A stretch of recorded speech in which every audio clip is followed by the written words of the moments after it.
There are so many moments where Mothra almost steals the movie from me.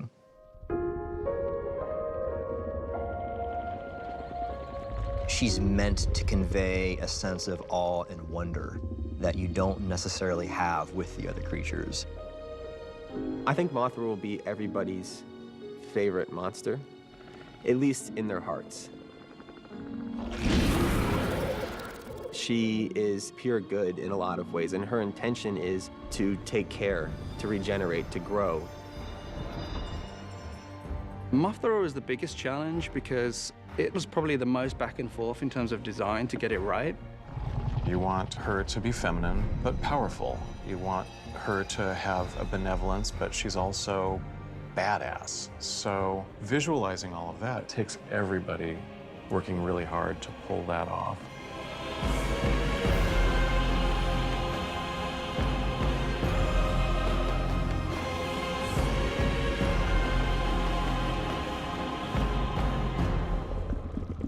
Meet Titanus Mothra, or as we like to call her, Mothra. Something that was really important to me in bringing these characters to life was to stay true to the original films. And there are certain traits that you have to embrace. The fact that Mothra hatches from a giant egg, and her first form is a sort of larval caterpillar. She then enters a cocoon. She hatches from that cocoon as a full-grown, beautiful adult form. And in all the previous films, going back to her original debut, she was worshipped as a goddess. And so that informed how we went about her design. Mothra's a challenge because in the past films, she's essentially just a giant, colorful moth. She's a giant moth, and it's like, how do you make that look cool and interesting? But if you go back and you look at moths in nature, they're very diverse. They're beautiful animals. They're not the moths that typically fly out of your clothes in the closet. They're not just these ugly little brown specks. They're just as beautiful and elegant as butterflies. Because Mothra is one of the few female titans, she had to have a feminine quality. I wanted to come up with something that made her feel truly angelic. And so we brought in elements of bioluminescence, which is something that is found frequently throughout nature and seemed like the perfect fit for Mothra. She uses bioluminescence and different colors and brightness to communicate her emotions.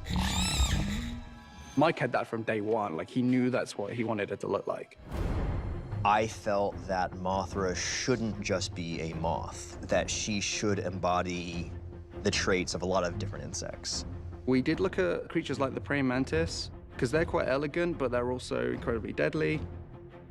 This might sound strange. I'm a huge fan of Mother Nature and insects especially. I mean, I hatch praying mantises every spring just for fun. And praying mantises are beautiful insects. And so I wanted to embody some of the different traits that other insects have in nature, including different physical capabilities for defense or attack. Longer legs, claws. I want to come up with something that was beautiful and angelic and powerful, but also deadly when she needed to be. Because if any animal is going to survive in a world filled with other giant monsters, like Rodan, King Ghidorah, or Godzilla, they would have certain defense mechanisms, which is why we gave her a stinger.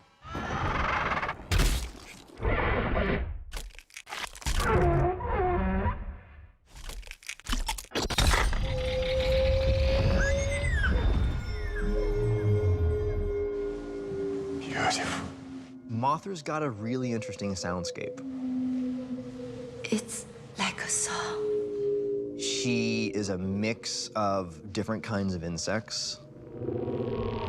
Something that we listened to as an example were the sounds of crickets that were slowed down exponentially to the point where when you hear them, it almost sounded like an angelic chorus.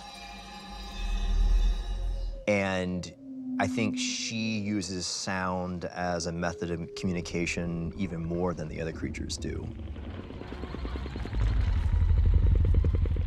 She has the most vocal range, to me, out of all the creatures, because she goes through her own development from the larva stage to a beautiful butterfly or moth.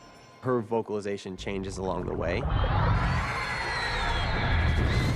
And she's the only creature that really gives an inviting sound. Whether it's the chittering,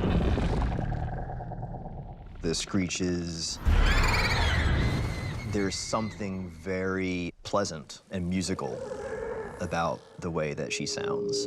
You could almost put it on in the background as like Zen ambient music if you wanted to. We wanted it to feel in some way like Mother Earth calling out to us. Mothra, queen of the monsters. There's a very noble quality to Mothra. Unlike all the other creatures, Mothra had an intelligence and a sense of kindness about her, that she was Mother Nature's protector.